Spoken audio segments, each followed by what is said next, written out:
Welcome to the Ben Wood Johnson podcast. You can visit Dr. Johnson's blog at benwoodpost.com. Dr. Johnson's works can be found at drbenwoodjohnson.com. You can also support Dr. Johnson on Patreon, the link to which is in the description.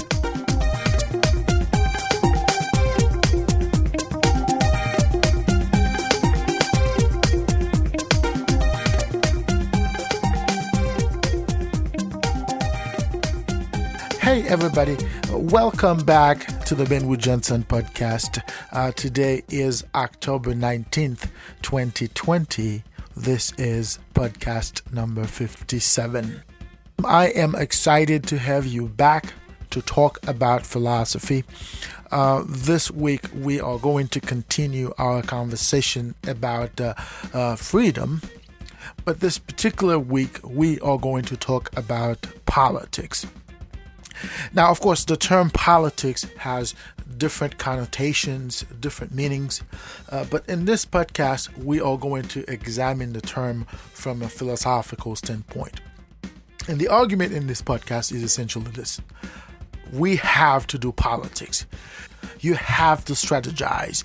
You have to come up with means, strategies to survive. And sometimes the best way to do that is to be involved in politics. So in other words, you have to become a politician in your own way, of course, in order to survive. So there's an intricate link between politics and survival. But remember, we are not talking about politics in generic term. We are talking about the concept from a philosophical standpoint. So without further ado, let us delve right into it.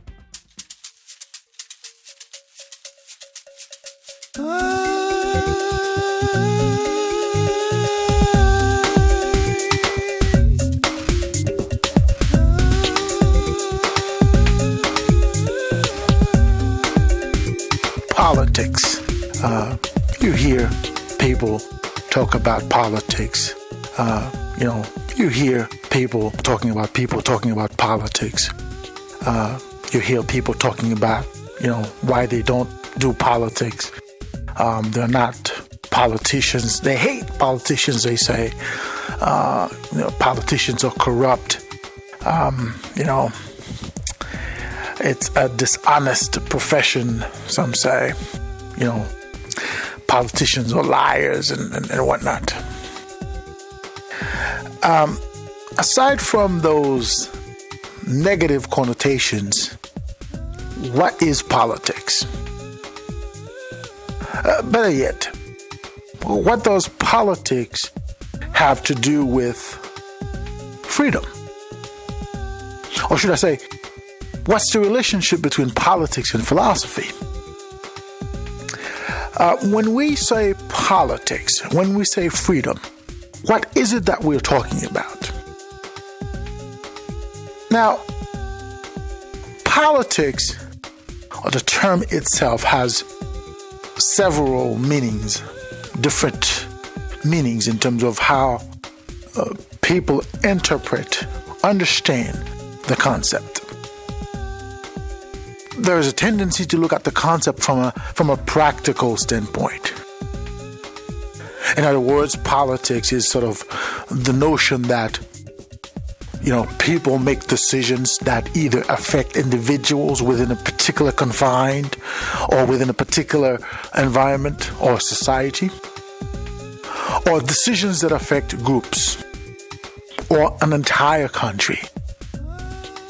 So politics is understood as the idea that it's the power dynamic, the power relation between groups within a particular society, within a particular environment. And that power dynamic is usually based on who has the sheer brute force to exert what he wants, what he needs, what he looks for, or how the entity who has the power could enforce a particular ideology.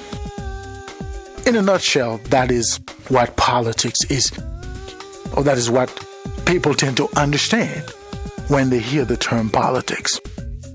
Let's look at the concept from a philosophical standpoint.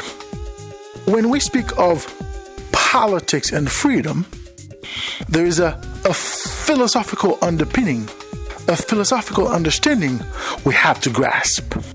But what is politics, really? Any person who is sound-minded should ask that question. And the notion that politics is something that is exogenous to the extent that it is something that is outside the realm of us as entities, it is something that we need to understand carefully, because this is not the case at all. In fact, politics, from a philosophical standpoint, is the art of survival. Politics, from an existentialist standpoint, it's the art of survival. It is the capacity to survive within a particular environment. That survival does not have to do with power. It does not have to do with sheer brute force. But it has to do with strategies, techniques, know-how, or, as I always say, savoir-faire, to exist within a particular environment beyond chance, beyond serendipity. So politics is part of who we are. Politics is part of our identity, because politics is the underpinning of survival itself. And to that extent, politics is the art of hiding oneself. Politics is the art of concealing oneself. And in doing so, one is able to survive. Ever since the world existed, people have been engaging in politics. People have engaged in political dialogues to either get things or to prevent others from taking things from them. So politics in and of itself is what allows us to maneuver the societal milieu itself. Politics in and of itself is what gives us the edge over the other. Because when we are able to look at the other for who he is, and we could either conceal ourselves to the extent that it is going to benefit our survival, or perhaps pretend to be someone to the extent that projection of ourselves is going to allow us to survive in a particular milieu, it is politics from a survival, at least from a philosophical standpoint. And to that extent, we are all politicians. Politics is what gives us the ability to know who we are in relation to others. So politics gives us an edge to the extent that we could pretend, or at least we could project ourselves a certain way to either benefit a cause or to damage a cause or to derange a cause. The politics of survival is a politics in which we have to navigate the reality that we face. Every society has some specific realities in which people have to navigate. And those realities could have different facets. Those realities could have different implications or different ramifications.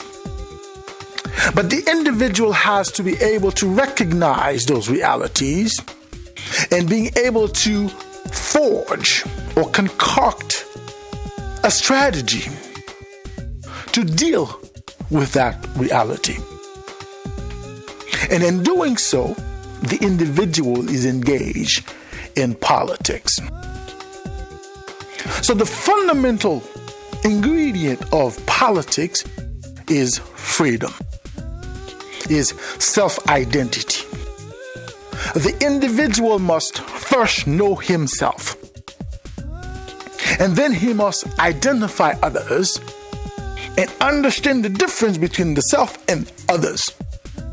And in understanding those differences, the individual will be able to engage in politics. the individual will be able to develop techniques, strategies, methods to survive or to deal with the reality he faces.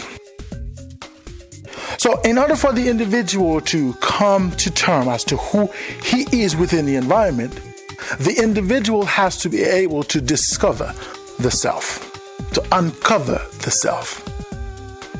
And the ability to uncover the self or to discover the self is incumbent upon the society itself.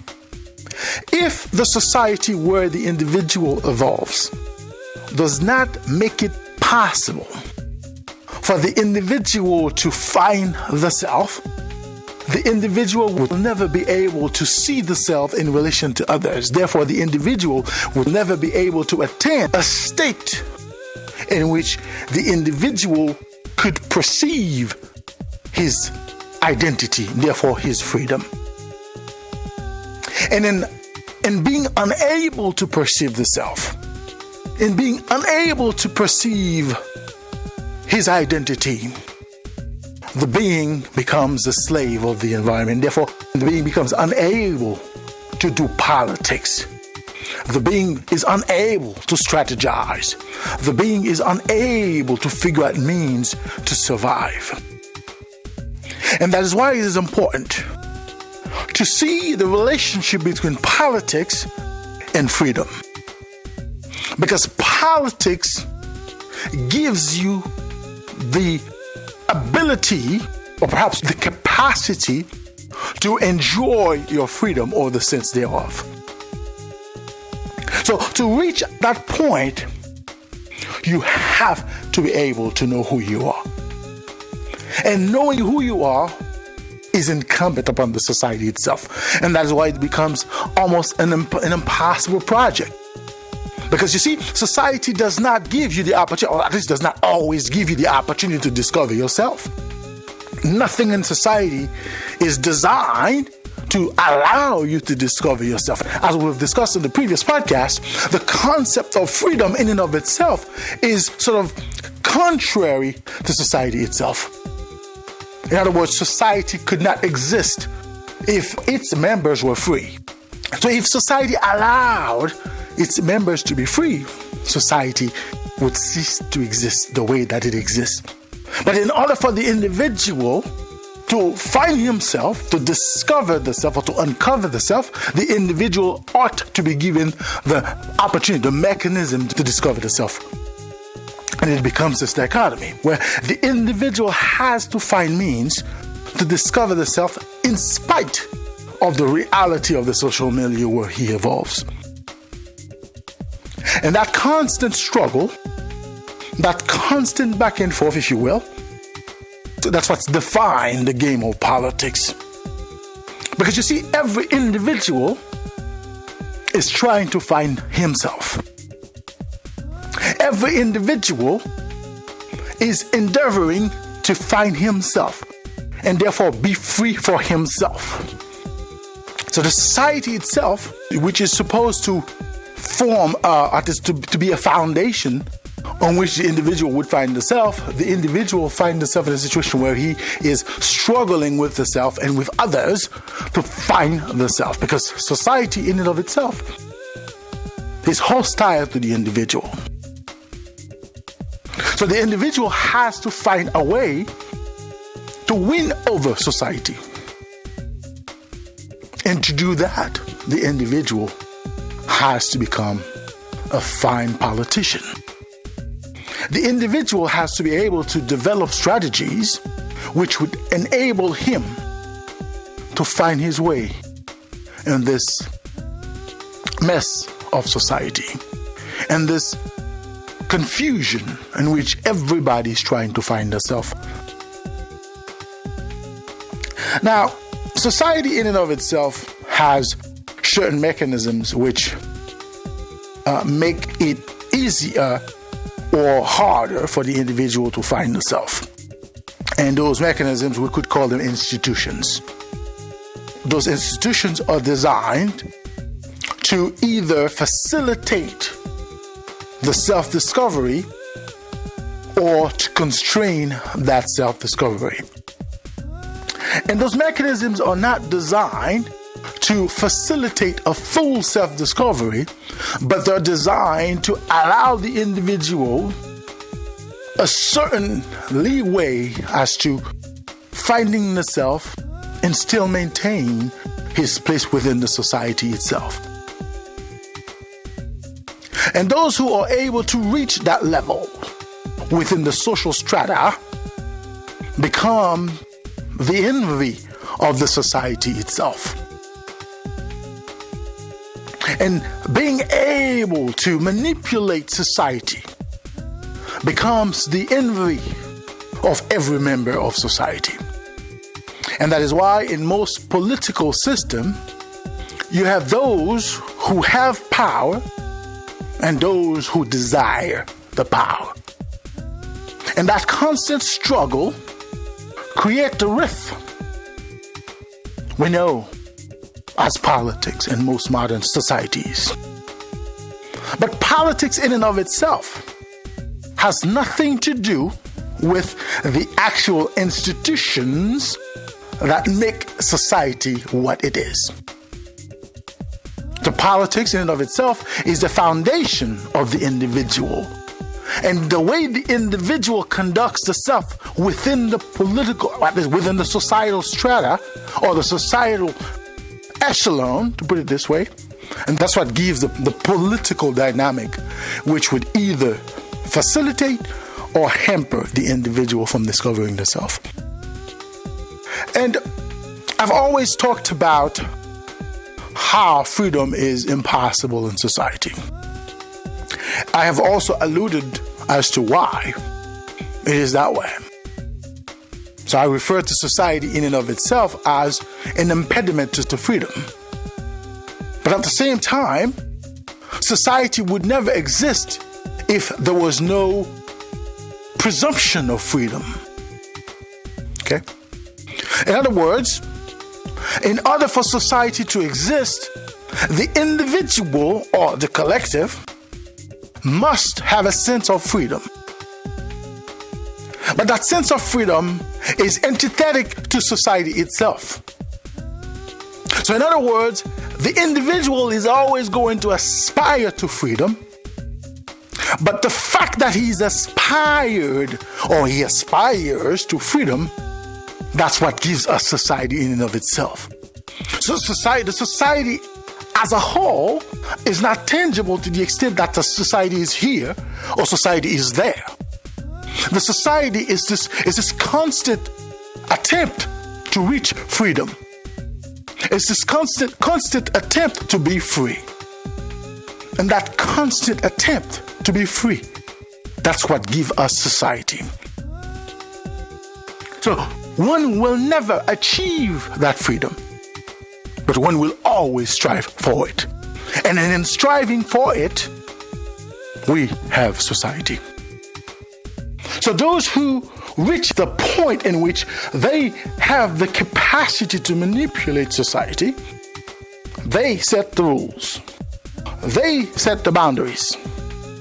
They determine how, why, and who shall enjoy the capacity, or at least who shall have the opportunity to aspire to freedom. And this dichotomy and this reality creates, oftentimes, a sense of despair. And those who do not have that sense of, at least who do not have the opportunity to aspire to that freedom. And it becomes a game of where you belong in the social strata itself. In other words, there are certain people who are always going to be in positions where they get to make the rules. They get to decide how the rules are made. And they are supposed to create the illusion that those who are not in a position to make the rules, and those who are not in a position to decide who gets to make the rules, they are going to create the illusion that those could become them. and this constant struggle to retain that position and to reach that position. And that's the politics as we see it every day unfolds in most societies. And those two groups create a dynamic. Both of them do not enjoy freedom. Both of them have to engage in strategies, many a time duplicitous strategies, to retain their position or to achieve a position. And that struggle is often defined as a power struggle.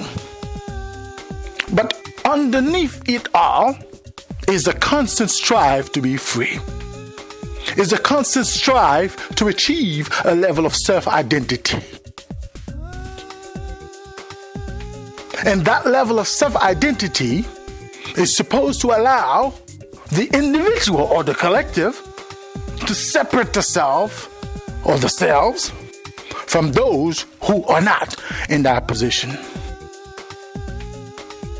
Because being able to make the rules, being able to decide who make the rules, is almost a guarantee of survival. Because those who are in a position to make the rules are going to make rules which will allow them to survive. And those who aspire to become in the position of those who make the rules are going to aspire, are going to thrive to reach that level where they can survive. And in doing so, they are striving to survive. So this dynamic, as I have sought to explain it here, is almost irrelevant, almost inconsequential to the reality of the being, because underneath it all is the quest for identity. Underneath it all is the desire to be. The desire to be not only the self, but also to be beyond serendipity. Because the being cannot exist. The being is not certain that he can exist.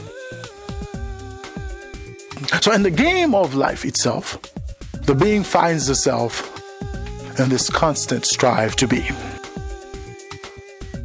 And that constant strive to be is often hindered or impeded by those who are already at that level of the echelon of society in which they get to decide who make the rules and how the rules are made. So politics in and of itself could be understood as the art of survival. You aspire to survive. You want to maintain your survival. You have to engage in politics. And the capacity to aspire to survive and the capacity to maintain one's position of survival requires the being to be free, or at least to have a sense thereof. So politics and freedom go hand in hand. You cannot engage in politics unless you engage, at least unless you dedicate yourself to a quest for freedom. So sometimes it is impossible. Sometimes it is unachievable. No matter what, the being must strive. The being must find himself, must find his identity. He must strive to survive. And in striving to survive, the being could have a sense of freedom. So the way for the being to strive to survive is to be able to hide the self, to hide his intentions, to conceal his true self, at least to conceal his identity, to identify the other and to figure out in which position the other is in the echelon of survival. So the quest for survival starts with the quest for identity. And the quest for identity obligates a quest for freedom. And the quest for freedom is only achievable for a quest for power. And the quest for power requires a strategy, requires methods, methodologies. And therefore, in order to be free, one has to engage in politics.